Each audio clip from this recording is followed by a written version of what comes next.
Hi, and welcome to the Bouncing Back Podcast. I'm your host, Melissa McCurley. And after my own battle with autoimmune disease, I've created this podcast to share strategies, tools, and inspiring stories to help other professionals who are navigating life and business with chronic illness. If you haven't already, please join us at our Facebook community, Bouncing Back Podcast, where we continue this conversation. I'm so excited to welcome our guest today, Tay Daniels. She has described her experience with chronic illness as an initiation into a more sacred way of life and business. She's a certified life and business coach. She's creator of the Breadwinner Energy a podcast, as well as Approach to Business. And I'm so excited to hear her story. So, Tay, will you share with us what you have going on? Absolutely. Thank you so much for having me. I'm excited to be here and also to talk to other women who have experienced what we've experienced with chronic illness or pain or just being in this space of finding yourself, healing yourself, and also trying to change the world all at once. Yeah, I'm Tay Daniels. I founded Breadwinner Energy back in 2021, but I started my first ever business in 2016. I was 23. I was 7 months pregnant. I had no concept of the world. I had no degree. I had dropped out of college. I came from a single mom and I also came from poverty. And I was like, I just want to be at home with my daughter. And I knew from a young age I wanted to change lives, even though I had nothing saying in my world that that would be possible for someone like me. And so I started this business in 2016 as a virtual assistant, wrecked credit, $100 to my name, and I just quit my 9 to 5 to find my way. And through years of finding my way through business, going through a divorce, leaving an abusive relationship, and being a single mom, I developed a chronic illness pain of some kind that went as a mystery for 5 years. Wow. And at the same time, I was going through a divorce, single mom, met my now husband, remarried, had another child, building and scaling a business to multi six figures. But behind closed doors, I was living in chronic pain. I was in the hospital 24/7.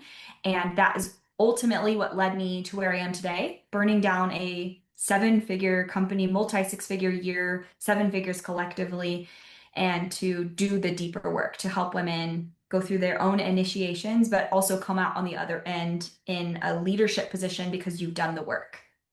So, what I hear you saying is that you had the success, you created this sort of shell or this sort of costume of success, if you will, financially with the business and everything, but the price of that was your health and your quality of life and the true Yeah. success. What an amazing lesson to learn so young, you know? Yeah.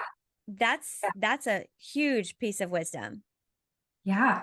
Yeah, it's been definitely a journey. And I look back and sometimes it's weird to think like I'm only 32. And I've lived such like a lot of life so far and learned a lot of lessons along the way. But I truly believe, again, it was that initiation to lead other women to bigger impact and change their lives. And I had to go through it in order to understand and connect and to really be a light to someone else who is in this now space of trying to find their way or to try to navigate healing. And after 5 years, I finally, just a couple months ago, was given an official diagnosis to my mystery illness and pain, which was stored trauma. And Wow.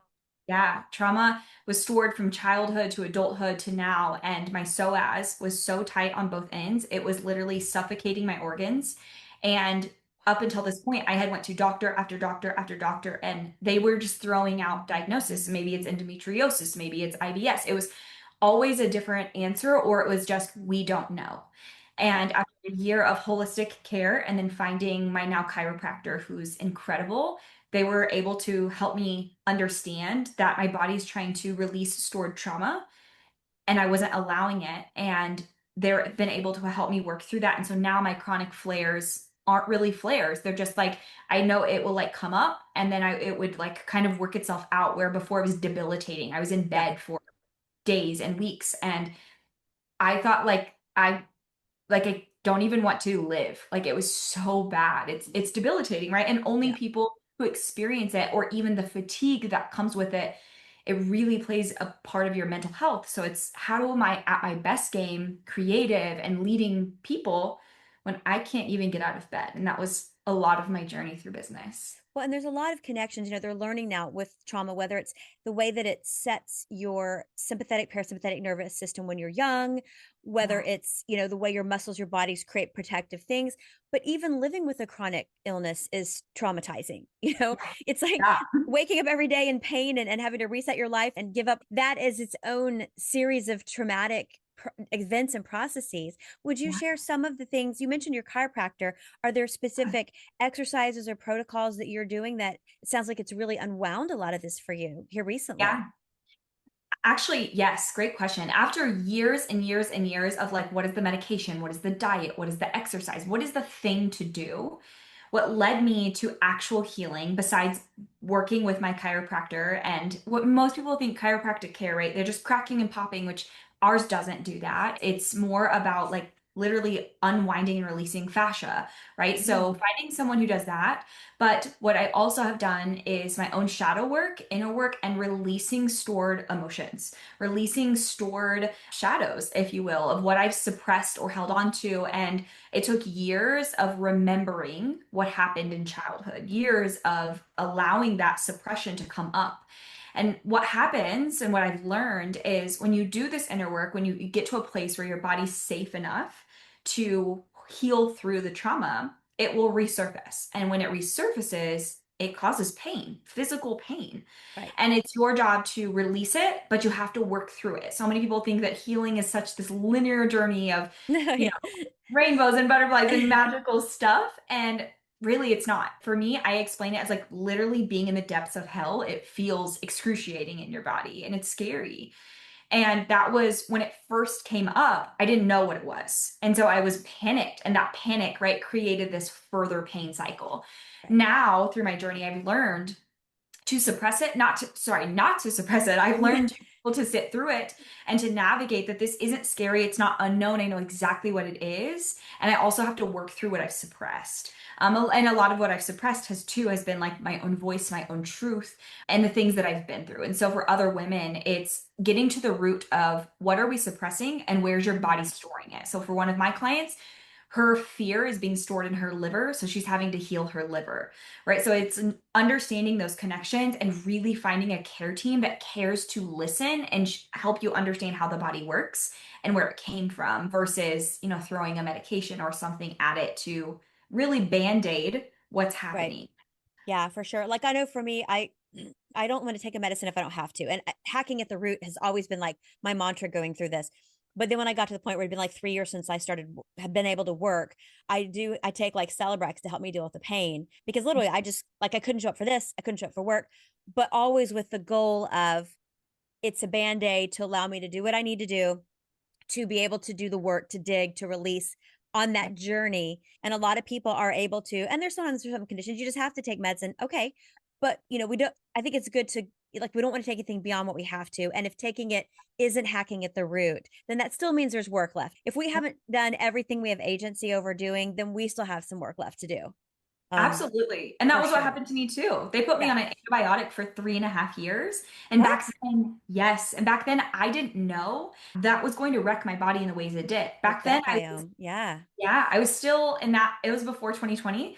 And I started to like kind of wake up at that point of like, oh, this is like what's happening, right? I didn't really understand. And then by that point, it was like, now I have to do even further healing because of the antibiotics that wrecked Yeah. me while also uncovering what the issue is. And it is this cycle, but sometimes you don't know, or you have to do what you have to do to get through it. In the And short term. Yeah. exactly. And that was where I was too. And so if you're listening now and you're going through it, I think there has to be a balance of how do I get through day to day to be able to somewhat, right, function while Right. also how can I find someone who's willing to listen? And that's the hardest journey because so many people aren't, right? And so when they told me, it's your psoas, and we looked more into it, and there's so many people who just, it's an unknown territory that no one's talking about, as well as like how the brain and the body connects, right? That's still new-ish. And we're finally getting there, but any mainstream doctor is going to just be like, I don't know, it's stress, it's anxiety. So the psoas, what area of the body is that exactly? Yeah, so your psoas is a muscle that runs from your in your pelvis area. It runs up your stomach and then it connects in your back. And Interesting. Okay. yeah, so those two are so tight and it was creating pelvic floor dysfunction, phantom UTIs. They thought IC at one point, What's interstitial I? cystitis. Yeah. Ah, It's okay. like a bladder issue. So then they thought that. Then it was going down like, is it something in your back? Is it your kidneys? Is it your like? It was every single thing and not the thing. And yeah, my body was so tight and storing onto that trauma that it would not release. And I was just in a constant state of fight or flight, and my body was Wow. reacting to it. And it's crazy that the body will then give you other things, right? So then for so long, it feels like a UTI, or it feels like a bladder issue, or it feels like a stomach issue. And this whole time, it was my body just clenching for like dear life. And And those support muscles around those areas. My knowledge of the psoas is that I just know when I've gotten body work, like massages, they're like, this is going to be tender, and then they press on it, and like tears just start coming out, and I'm yes, like breathing, like, oh my god, what do you touch? Like yes, that's a limit of my experience of understanding, but it's like it's not nice. yes. No, it's not because it's where all of your emotions are stored. And same, that was how it was such an emotional release for me. And then it was a physical and healing, like I said, is not linear. So it's a wild up and down of some days feel really good and really easy, and then some days feel excruciating. And it's sometimes it's a physical element and sometimes it's emotional. And working through that while also trying to build a life, build a business, be a Your wife, be mom, a mother. I have yeah. 2 children. It has been a wild ride to say the least. So shadow work, for people who aren't familiar with that, and I know it's also a term that's getting thrown around a lot Yeah. by a lot of people who don't know what it means, and you obviously do. I've looked. Tell us about that. How did that? Can you give an example of what an exercise and that would be, and how you incorporated that maybe day to day? It's a big topic, Yeah. but yeah, what's something people can dig into to better understand? Great question too. You have such good questions. Well, So thank you. yeah, shadow work is actually something that came in this journey for me, and I didn't realize what it was, but I was always either doing it or teaching it. And I was really activating people through it and not knowing that that was like my magic, my gift. And for a lot of people, they don't necessarily see it as that because it is dark, right? It's not the fun, fluffy affirmations and journaling. It's like deep inner work. But it also unlocks your gifts, it unlocks your magic, it unlocks exactly who you're meant to be. But in order to do that, we have to go into these parts that we're suppressing, that literally are shadows that we're hiding in there inside of us because we've been told by society or family or our upbringing, don't do that, don't say that, don't wear that, don't act like that. And so we've learned and been conditioned to do what is acceptable of other people. And when you dig into your shadows and uncover the things you've suppressed, which is a lot of like shame and guilt, and I shouldn't be this, I shouldn't be overly emotional, or I shouldn't say those things because what will people think? And we start to really unpack those things that you've been suppressing. Not only do you release the emotion and you become closer within yourself and you release the feelings of shame and guilt and shunning that part of you, then also too you get to bring that magic of like really who you are online. So that's how I explain shadow work in the most simplest terms. Here's how you can get started today. This is my favorite way to start shadow work with anybody because this allows you to do it on your own and not need to be in practice with someone else. Because this work is so deep, and because if you have trauma, stored trauma, you should do it with someone who either is doing this work or who is trauma informed or a therapist, right? But this is the perfect way to start. I love to do this with every single person is to have a piece of paper, draw a line down the center of the piece of paper. And on one side, I want you to write your dreams and your desires and the things that are really called on your heart, the things you want to do that are big and scary. And just like, I want to write a book and speak on stages and I want to travel and I want to do all You're these reading things. my mind. Yeah, Oh God, like how much she's in my mind. right? And then I want you to write down all of your fears, all of the reasons you think you can't or that it won't happen for you. I want you to write down how you're actually operating your day to day life right now versus the things you want. This is going to show you your shadows right now. It's going to show you where you think you're not capable. It's going to show you where you're hiding or suppressing.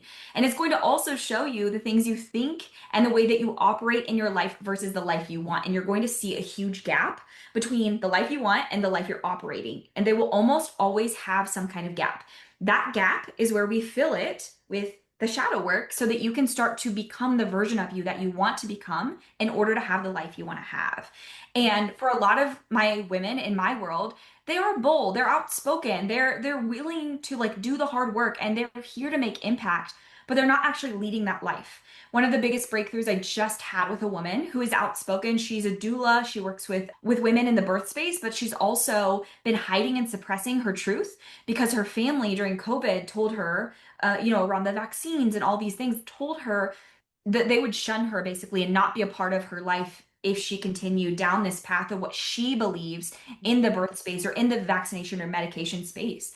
And so she's really suppressed that, but also because she's so empathetic and can see both sides of the story, she's been quieting her voice because she doesn't want her truth to hurt someone else's feelings because she's able to hold space. She's literally weaponizing her own empathy against her magic and her gifts and her voice. That's shadow Wow. work. Yeah. And so this is where we really unpack this because I'm truly a believer that in order to have a business or to call yourself a business coach or a healer or a mentor, a guide, or a leader, you have to do the work on yourself first. So you have to do Yeah. the shadow work. And then we get to transmute that energy into whatever you want. So for me, people think, you can't manifest or have a big life or have lots of money if you're not loving light and you're not always happy. And I have alchemized my pain my entire life into money, into success, into changing the world. And my life has been far from love and light. It's been mostly dark, to be honest. I've had lots of trauma. My dad committed suicide when I was a child. Sorry. Yeah. To yeah, to really just living a lot of my life in depression and anxiety, but I was able to create capacity for those emotions, not attach stories and meaning to every single thought or, negative piece that comes in my life.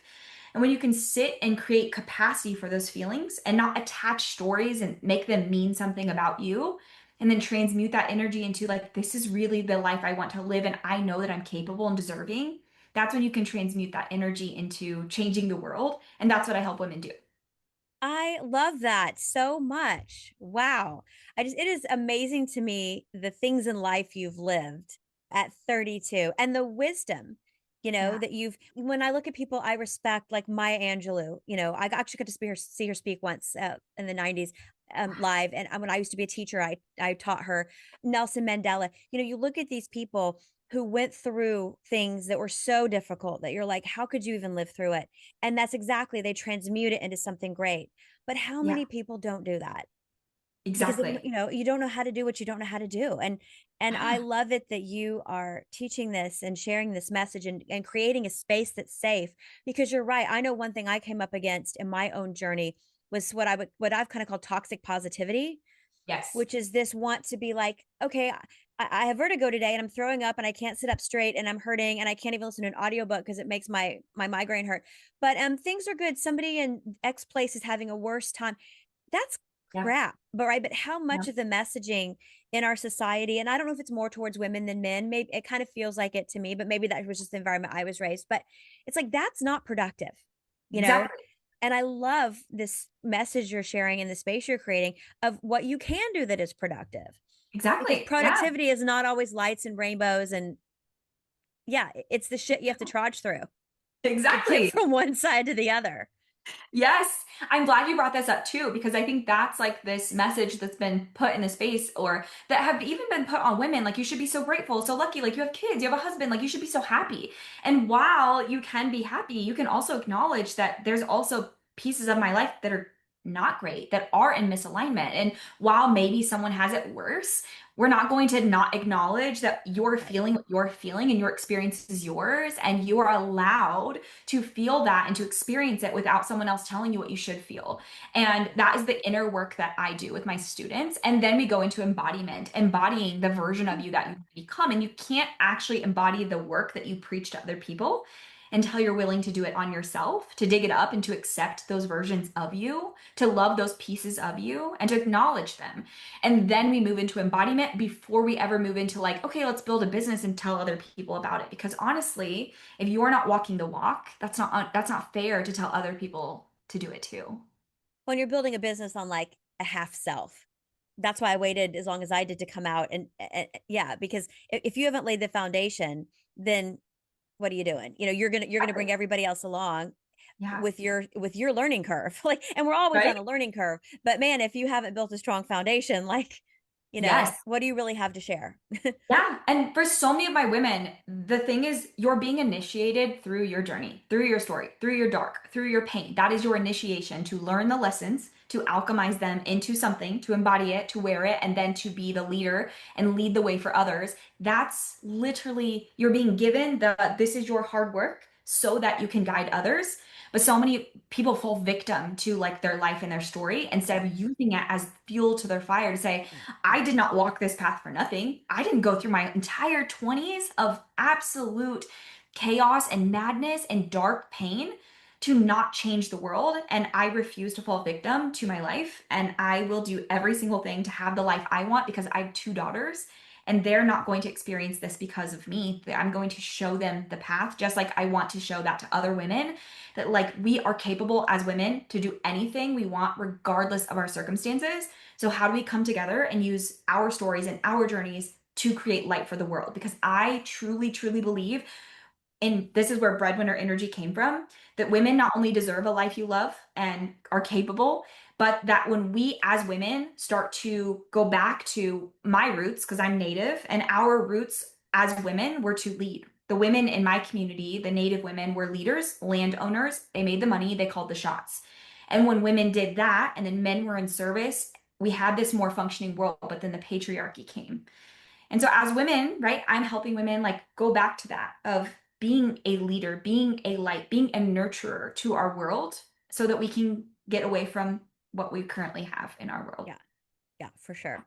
And I've seen you in some of your content, you've talked about feminine energy, like being too much in the masculine versus the feminine. And that's something I've noticed a lot in my industry is a lot of the coaching and the tutoring comes from a very masculine energy, which is great. I mean, we have both inside of us, right? But Yep. it's too loaded to that side. And I have Yeah. found that when a person, whether a male or female, has to go through a healing journey, that Yes. tends to put people more in the feminine. What and they have to embrace that part of themselves and acknowledge what do you see in that space and what's been your experience?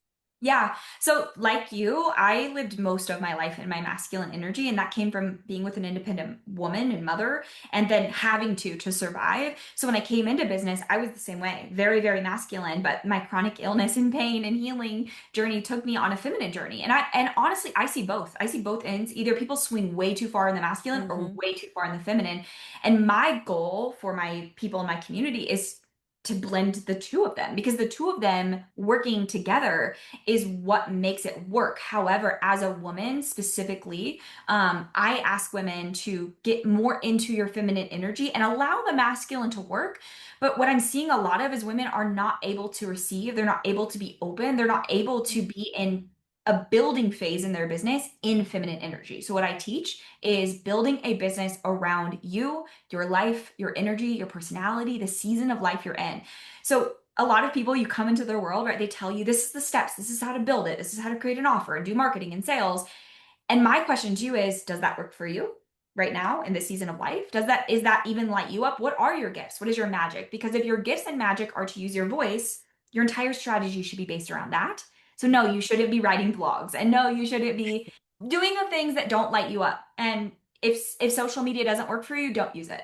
That's the way that I teach women is how do you embody your own truth and honor your energy in the season of life you're in as a mother, as a wife, chronic illness, whatever that looks like for you.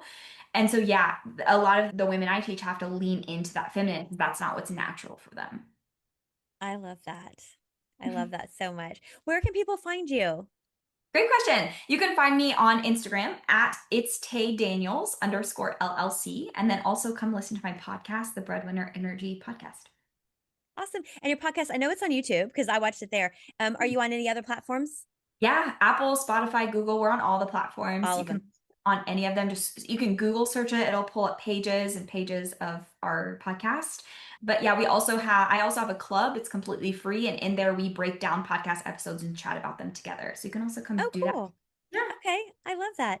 Well, let me ask you one last thing. Do you have any kind of parting words, an example, particularly maybe a difficult moment through one of your journeys that you really thought that you wouldn't make it through? And then perhaps like what would you say to that version of yourself today? Yeah.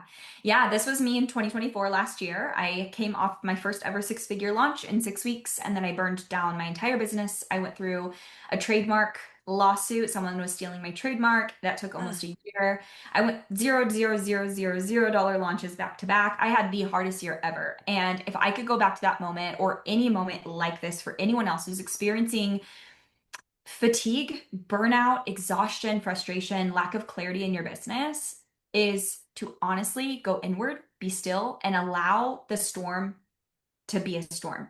Mm. I wish, looking back, I wouldn't have tried to claw and fight my way through that storm. Knew that it's okay that I don't know what the path looks like right now, but I do know that I meant to do something. So that shadow work exercise, you have those dreams for a reason. They're on your heart for a reason. Allow that to be your guide in the darkest days. You don't need all the answers. You just have to put one foot in front of the other, but go inward. Do not allow social media or the world to tell you who to be and how to be it. Just go within the quietness. And of course, if you're feeling lost or stuck, find women like Melissa or myself who are here as the light in your dark, and really just be able to ground yourself in these moments. Allow the storm, allow the dark. It won't be forever, even though it feels like it in this moment. That is beautiful. Thank you. Magical alchemy words. Thank you so much. Yes, Well, I thank you. appreciate, thank you for joining us today. And thank you for tuning in. Please be sure to rate, review, and share this podcast. It would really help us get the word out a lot. And we'll be back in 2 weeks with more inspiring stories of success. So until then, keep bouncing back. Thank you so much for joining me on this episode of the Bouncing Back Podcast, Professionals Thriving with Chronic Illness.